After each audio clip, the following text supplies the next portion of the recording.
From Global, Ioana Barbu, their production support engineer, and Bob Nettle, senior studio manager from the BBC. Hello, hello. Hello. It's nice to be back here. I started work in 1923. Isn't it? Great chat this morning from Rachel, Simone and Bill talking about the 100 years anniversary of the BBC. And speaking of that, this is the first time we've had a monarch die since 1952 when King George VI died. And back then, it was just the BBC. You're looking at me like I remember. Love it, love it. So I was going to do a chat about what we did, how we planned, and what actually happened on the day. And then Bob's going to take you through the state funeral. And I'm going to go back over the TV coverage we did for commercial radio. So hopefully this next button works. There we go. So what you can see here is the Radio X obit box. In every single studio, there's an obit box where presenters and producers fill it with material and train each other about what's going to happen when the monarch dies.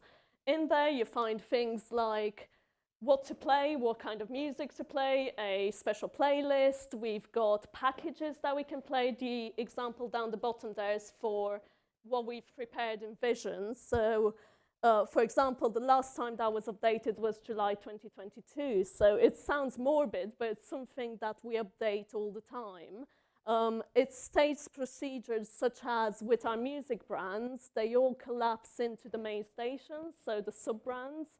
Any automated services that might have split adverts, they would have their automation stopped, so we don't have adverts go out over network content. The adverts got stopped completely for a couple of days, and things like RDS and DLS basically get stripped down to the bare minimum. So you just get the station name, the current show, no album artwork, no fancy things.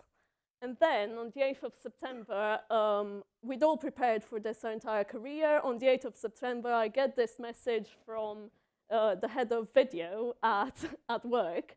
And immediately after, the phone rings. This is about 12:30 in the afternoon. And my instant thought was like, of course, I know the station, London Bridge. And he's like, no, London Bridge. And at this point, I go like, OK. And he goes and says, I need you to go to Westminster and meet the Andrew Marr team. So I vision mixed the Andrew Marr show, and everybody was congregating at Westminster to be ready for what's going on in 4 Millbank, where all the news stations are, so BBC, Sky, ITV, and us. Everybody else prepared as well. Earlier in the year, for the Jubilee, we had 100 meg of permanent connectivity installed at Canada Gate. That's just opposite Buckingham Palace. The news was breaking, the Queen was unwell. Everybody didn't know whether it was happening, it wasn't happening, that sort of thing. So we've all prepared, we've all charged our reporter kits, charged everything that needed charging, picked up the boxes of equipment, as you can see down there. Engineers got sent all over the place, and 2 of our engineers ended up at Canada Gate, finding the connectivity and lining up where the media was, where the spaces were getting occupied quite quickly. As I arrived at 4 Millbank, it was the second week of the Newsagents podcast with Emily Maitlis, John Sopel, and Lewis Goodall. Everybody in 4 Millbank was very somber. Everybody was already wearing black. Everybody was questioning what's going on. Andrew Marr and the team were there as well. And at this point, Emily Maitlis calls it and says, I think it's already happened. Everybody else says, we don't know, we just don't know. So nobody really knew. All we could do is do our best. I happened to be texting a good friend who's incredibly well connected about this all day, thinking, is it going to happen? Isn't it going to happen? And then we tested all our obit graphics. So this is our TV studio in Millbank, where Andrew does the show.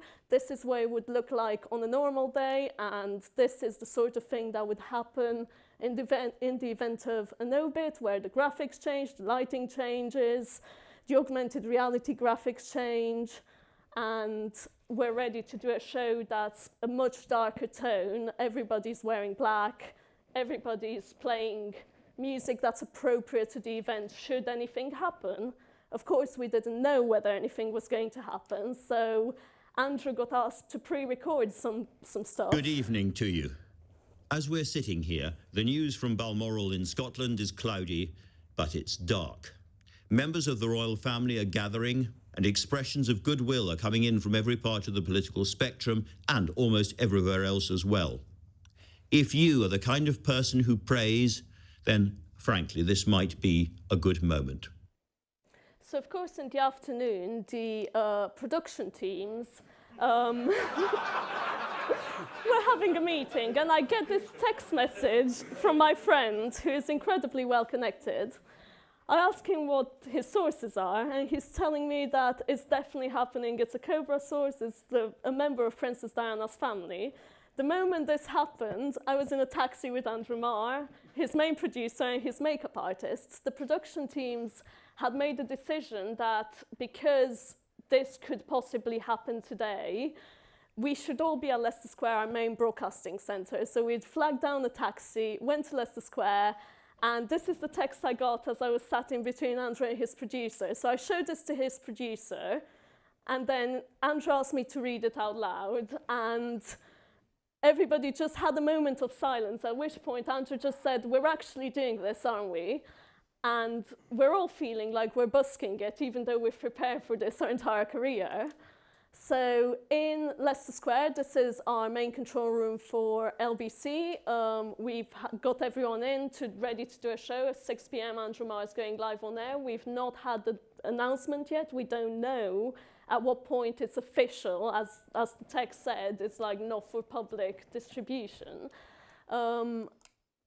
Then the official announcement came at 8:32. At this point, obviously, we'd given up waiting. Some of our colleagues were in the pub, and everybody just had that moment of, here we go. So Andrew, I just basically ran to the vision mixer as soon as we got to Leicester Square. Everybody just knew what they were doing. So I ran to the video control room. All our slates were ready to go in like somber dark. We knew who was going to trigger the obit graphics. We knew who was going to play what, and Andrew was briefed by his team at when was appropriate to start with the announcement. And this was the I said announcement. nothing has happened, it has now, because I have to interrupt the programme to tell you that Buckingham Palace has confirmed that the Queen has died. She was 96 years old. She died peacefully at Balmoral this afternoon. I said I'd lose it, and I did. You did, but I think it's understandable. Her Majesty has been a permanent fixture in our lives since all of us were children. So this was a big production in the sense that everybody just knew what they were doing. Like, our team in Leicester Square of engineers were coordinating everything from downstairs. I just went on to vision mix this. Andrew and Sheila stayed on air till 10 p.m, followed by Ian Dale, who took calls, spoke to the public and gathered the mood of the nation up until 2 a.m. in the morning. And at the same time, we had a feed coming in from Buckingham Palace through the engineers we sent in earlier in the day. And everybody basically stayed on. And it was down to the detail of the front of the building was lit up with the correct graphics and to celebrate Her Majesty's life, basically. So it's one of those things where we've never done this, but everybody had done the bits and rehearsed the bits so well that they just knew what they were doing. And Bob is going to tell you about the big event. Well, I suppose what I would say is what we don't do. What I don't do is the news immediate coverage of things. So what I look after in the studio are the ceremonial programs, and this time there were 4 of them, which is very unusual. And just a quick word about the bridges business, you know, London Bridge, Forth Bridge and all that. We use those not for some sort of weird secrecy, but it's just a matter of decorum. It's unpleasant to talk about an actual person's funeral. You know, it's a family, it's a person, you know. We always don't forget that. You're reflecting an action event. It may be a big national event, but it's a real thing to people. So my experience is completely different. So we obviously have planned for this, gamed for this, gone through ways of checking it. And actually on the day that she died, I don't actually have a lot to do, to be honest with you. I mean, I know it happened. Obviously, I was in a Chinese restaurant in Soho, but slightly different experience. but just as quick. And it's quite different. So what we do is we do the big ceremonial programs. There were 4 of them, as I say, that we did, which is very unusual. There was the proclamation on D+1. We've slid a day, of course, because of Scotland. There's the proclamation in the nations. There's the move to lying in state, and then there's the actual monster, the whole day of the actual funeral. So what we do is we do essentially an old sport model. Our concept may be old-fashioned, but what it is it's eyes on things. So we have commentators actually out on the route, in places, in commentary boxes, usually with an outside broadcast engineer or whoever's been corralled in on the day, mixing the sound from each individual place. So what we're doing is we're replicating, if you had the best seat in the house, you would be able to see and hear the things that this person is seeing and hearing. So this is just a picture, just because it's radio. It's not really, we're not as visual as you are. This is the Studio Vista 6 that we use in the studio on the 5th floor. So what we do is we offer to the networks an offering. So we don't work specifically to a network. We say we're going to do these 4 programs. It was decided to not do some things. You know, we didn't do, as a ceremonial program, the cars, spending hours driving through Scotland. We didn't do that. We just concentrated on 4 things, and they're offered up to the networks, and it's down to the network controllers to decide how much they want. We help them. We obviously go on air at a time, come off air at a time, and generally speaking, we will provide fairly rigid or even slightly loose opt-ins. And usually what this is, I was saying it's a sport model. To us, it's like the Grand National or a Grand Prix. There's usually a journey, and it starts at one point and ends at the other, and there's usually in the middle of it an event at a place, at a location. And that location is, you know, St Paul's or Westminster Abbey, or in this instance, rather unusually 2 locations. So that provided us with an enormous problem. So we had a big show. Well, first of all, we didn't know when it was going to happen. I think that's the main thing. So we've had enormous amounts of planning on this, as you can imagine, for decades. But when that whistle's blown, when you get that call, when you get that sort of text message or whatever, that's when the clock starts. So that's a major problem. If you think about it in logistics terms, you don't know where anybody's going to be. Is it going to happen in the middle of Glastonbury? Is it going to happen as it almost did in the proms? You know, when's it going to happen? Where are people? You know, is Clive Myrie still in Ukraine? You know, he's not going to be able to be on, you know, Westminster Tower or whatever, yeah? So that's what we do. So let's see what other picture we've got. These people are in proper commentary boxes of various descriptions, from really simple platforms to something really complicated. This is the Queen Victoria Memorial. That's the big statue just outside of Buckingham Palace. So we've got somebody on there with essentially panoramic windows, so they can see, because at various points the cortege, as it were, goes round different ways round the memorial. So it goes round one way on one day, back round another day. So we can see both ways there. We've got a number of these, and the basic concept is to have an engineering position with a producer down below, and then up above the eyes-on commentator. And they will usually have in those, they'll have a main circuit, stereo, a reserve, and a coord, production coord on the main places, so the producer can talk to producer independently. We did have, and I don't get into the detail, an amount of trouble getting these boxes built. Because, as I say, you know, when the whistle blows, everybody's got to get all this stuff out of storage and get it built. They were late, as you might know, very late. I know when I'm doing a D-1 rehearsal, an OB engineer who's trying to make it sound like everything's really good, but you know it's a pair of headphones, a lip mic, and they're standing under a tree and it's raining, which is, and part of my job is turning to the production team, saying, no, it's fine, it's all right. No, it's fine. They've just got a bit of a problem with the boxes or whatever. So this is one, I think, I'm not quite sure even where that is, but so that's the commentator's view. Good old-fashioned analog, you know, Glen sound equipment, as it were, as you can see. And then down below, there's a cheesy grin, isn't it, from a happy engineer. So these come into Broadcasting House. Now, what we've done over the years is we've had to have loads of equipment hanging around on order, just resting on, you know, contracts, because we need ISDN codecs. You know, we just can't magic those up from anywhere. So it's a major thing once the whistle's blown to get everything in place. They come into the London control room, and we've done, actually it was partly because of Forthbridge, the Duke of Edinburgh, happening during lockdown and COVID. We added some technology things which have been really simple, but made an enormous difference. We run a Zoom conference. So we have a couple of cameras in the cubicle and in the studio, and we have a microphone in the cubicle. So all those people who feel they're really, really vital and really need to come into the cubicle during the program, then you really don't want them in there, can be anywhere in the world just listening in to whatever we're saying, and they could contribute, if we put the speaker on. But I'm old and I haven't found that button yet. And the other thing we did is working with Charlotte and everybody in the London control room is a shared spreadsheet. Now, I'm sure this is a familiar concept to many of you who will be plugging in microphones at pop concerts or whatever. But we just ran a shared spreadsheet so that and ran everything through what we call radio packages, which is just a way of bundling them together, a bit like you had on your screen there. So I don't care whether the line number has changed or whatever, it's still RP7. And so my colleagues are able to just pick up that, and we can see when things have changed. There I am in the studio. We're able to pick up things as they change. It made it so much easier, cuts down an enormous amount of telephone traffic. That is a huge change. A radio studio, when you need to be able to concentrate in this situation, and you don't need it noisy, and you certainly don't need like news people running in, bouncing off the walls like it's a multi-ball on pinball, as it were. Queen Mother's funeral, I'm moving away. That's the day the Queen Mother died. I was on air in Radio 5, and nobody had done any of the obit procedures at all.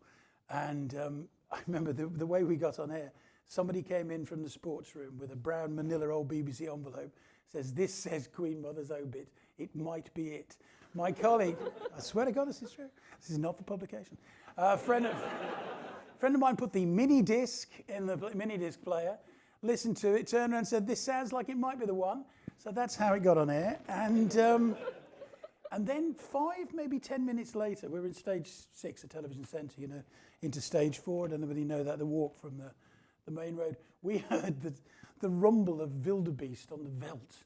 There was an extraordinary noise as newsroom came bursting into the room, bouncing off the walls to no great effect, and we just carried on broadcasting, which is fine. But there we go. It's a different job. Paige, shall I do another picture? See what we've got. That's me in another angle in the dark. That's me preparing, an artist prepares. There we go. Checking his emails. So there's a massive amount of planning, as you can imagine. Huge amount of planning. The number of people involved in this, I was told a number, but I didn't actually believe it. But it's an awful lot of people. So you just got to think about things like, packed lunches and, what's in there? Packed lunches, hotel rooms. You can't guarantee that anybody's going to be able to get anywhere. Security stuff, security passes. Here's an anecdote. They like anecdotes. Here's an anecdote. On the first day, the proclamation in St James's Palace, Julian Warwicker and Rob Notham, his producer, were outside St James's Palace, couldn't get in, having to fight with people on the ground about the right accreditation, even though people have been to meetings for, literally decades about this stuff. On the day, they can't get in. And also then, they can't get on the bit of the roof, mainly because it looks into the private apartments at St James's Palace, and one doesn't want to see a royal in their skimpies having their breakfast, do they really? And so, for example, we had some breakups on the line there. And we couldn't get on the roof to change it. So they'd had to, the radio OBs, who are just brilliant in this stuff, had rigged a radio link. And they managed to Richard Earl managed to get up on the roof and just slightly pointed in the right direction as opposed to the direction it was in. And it all came good with, at least 2.5 minutes before we were on air. So that's, that's where the Zoom meeting was quite interesting for the senior management who've actually realised, is that what they do? That's what they do.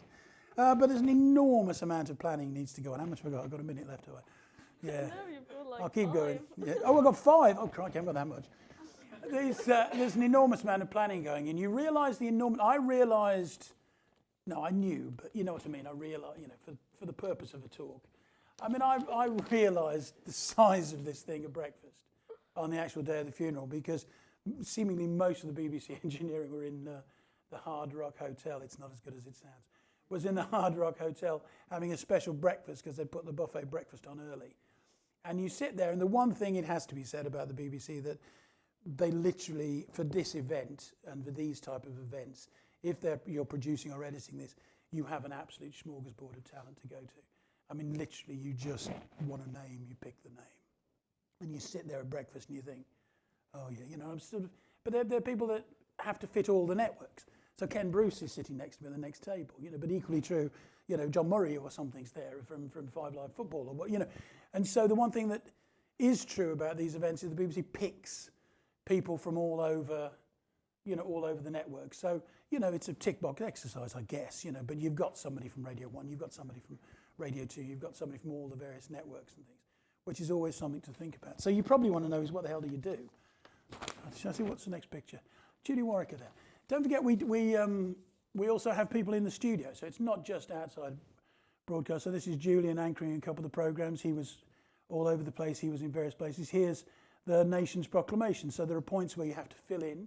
That was a different type of show. That was very much more a stopwatch show, you know, getting in and out of networks. Radio Wales, Radio Scotland, you know, and Ulster.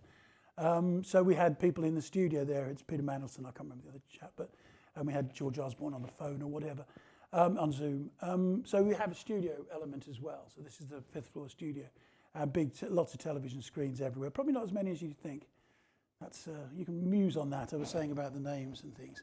So how do we do it? All these circuits come in pre-mixed, as it were. So we trust the OB engineers or whoever's at the point to actually put the stereo sound effects together with their commentary team. That's what they're hearing and seeing. That means I have got that wash of sound from 1620, however many outside sources to pick from. So what we do is we do the route. So, you know, depending on what the event is, there's another one here. We literally ends up on a bit of paper. This is what I use. This is about all I use, really. I don't have it. I've got a bundle of scripts that are packed the size of your London telephone directory for older readers who may remember telephone directories. I don't look at any of them, as you can't read fast enough. So you just listen to what they're talking. They're talking English, you just listen to what they're saying. And that's what everybody at home's doing. If they say go somewhere and that's not where the producer wants to go, just go there, because people at home don't know what the producer wanted to do. I think that seems a good... Is that a good principle? Does that sound a good principle? Yeah, thanks very much. Yeah. Feel free now, you're all anointed. You can all do that now. So all these circuits come in. So we've got, each one has got its own sound effects with it. So they are literally where you think they are. There isn't, how many times do I have to say this? There is not a microphone on the hearse. There is not a microphone on the hearse. There's not a microphone on a horse. There's not a microphone on one of the soldiers walking with the hearse. These are stereo mics, you know, pointing in the right direction. We all go the right way, and we go back the other way, and all the OB points know which way it goes. We didn't think about that until Princess Diana's funeral, because nobody had done any of this stuff for years until Princess Diana's funeral. And there was that one point where I went, what's going to happen if he's going to go like that? And then the next person's going to go back. So we now go in the same direction. These are all things. You have to make some big calls sometimes, you know what I mean? And you live with them for decades, really. Sometimes they're right, which is even better. So we've got all these sort of sound sources. I'll jump in quick. As well as that, I've got ability to get international television sound, which is great. It goes with the pictures that you probably have all seen. Be aware, you can, when you get towards the Abbey or get towards St George's Chapel, you're going in and out like the proverbial pimple on a fiddler's elbow. So you can't suddenly be using sound effects of somebody marching past with a pipe band that turns into an organ in a church. So you do have to keep your wits about you. We also have lots of news packages, clean sound from news television OBs, which we can have all available to select. And I made, again, I was saying these sort of biggish calls. The way we normally worked is we had a backup studio with all the reserve lines in, and then the main studio with the main lines in. And I just thought, from the lying in state, the thing that worked well was the sound effects. People wanted that slow radio. They want to hear you being at a place. And that's the thing. That's what radio is, isn't it? It's about the sound, really. And so I just slightly turned the vehicle round and got the backup studio to go hunting for sound effects. So the backup studio went through all the news packages and all the various places to find some sound effects. So they were able to offer me sound effects. So what we can do is to do the wash of sound under everything. Obviously, I go from A to B to C along the route, but I can also add to that anything else that television is seeing at that point that I've got clues for. We also had a microphone, I think, on Millbank pointing at Big Ben at the tower, you know, Queen Elizabeth Tower. And we also had what we call the grouse mic. Does anybody know the grouse mic? Anybody familiar with this? It's again, the OB sport connection. It's golf tournaments. There's a long time when nothing's really happening and people are having to talk for hours on end. And so what they do is they put a microphone pointing in vaguely the general direction of some sort of city skyline. In this instance, it was a stereo microphone, a Canada Gate.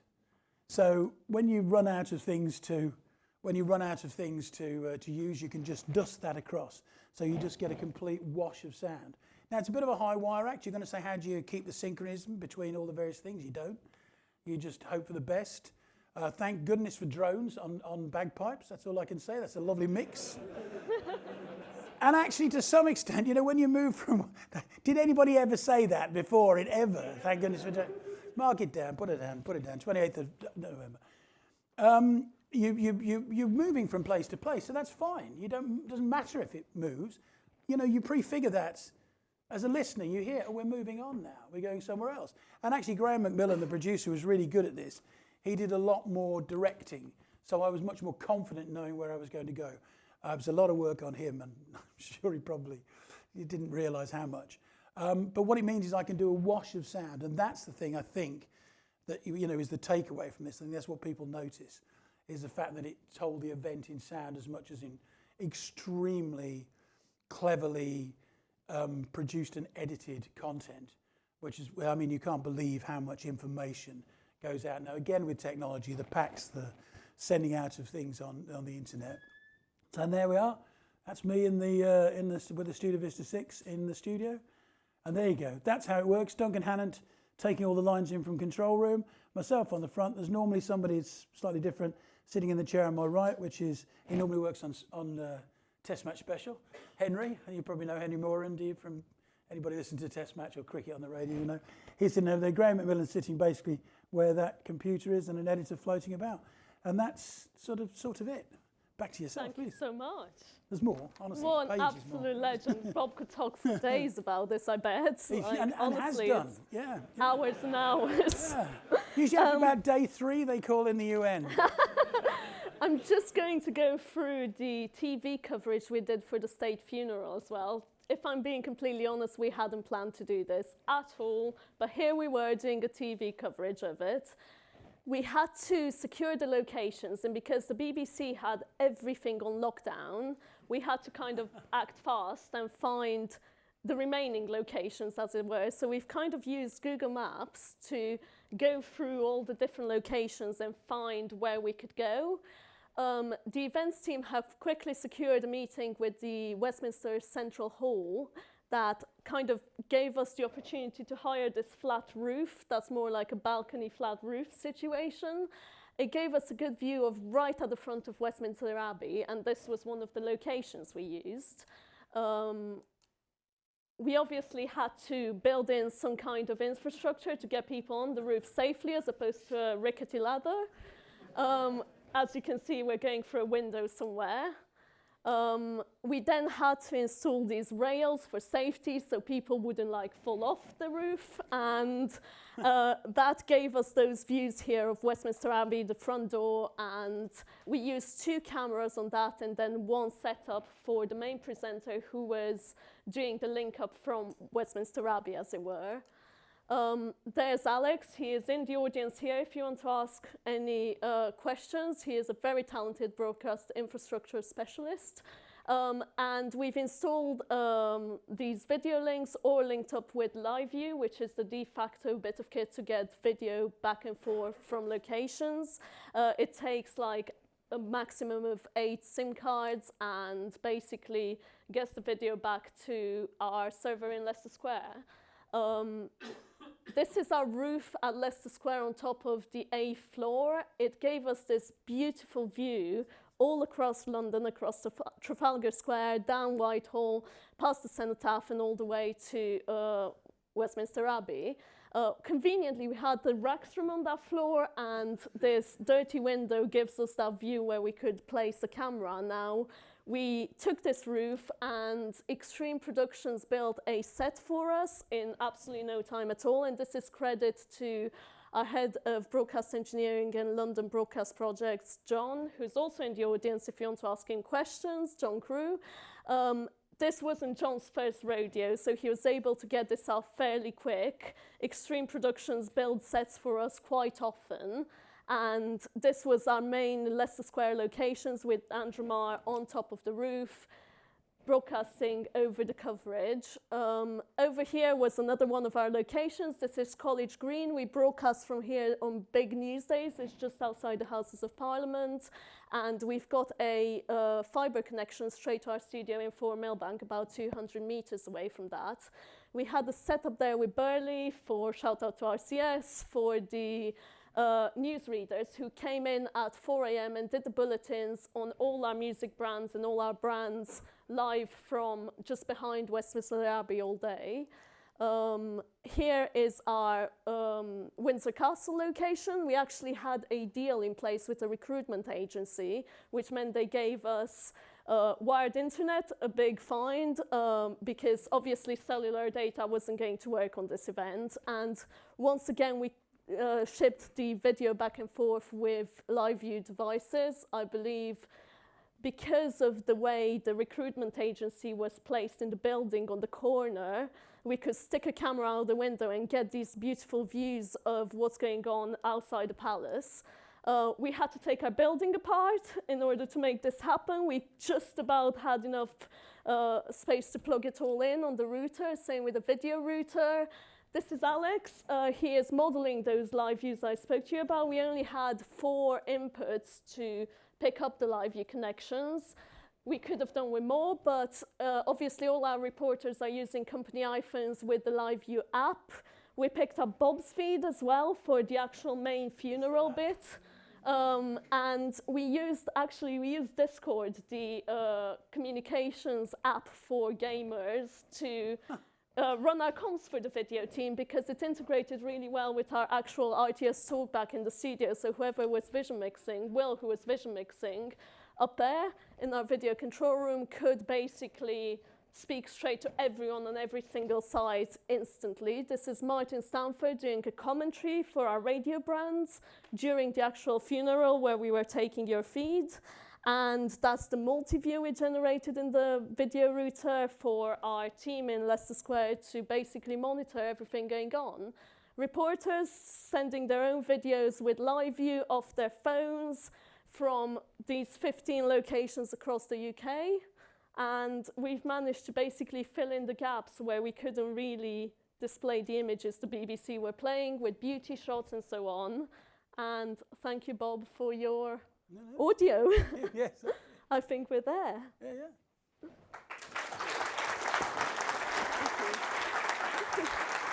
What about the questions? What about questions? I think we're going to do questions in the pub afterwards because we'll get more from you both. Great. Thank you very much indeed. It's great stuff. you. Okay.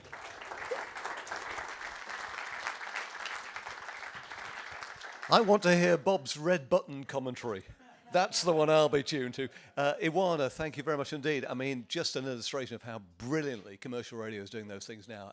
Wonderful.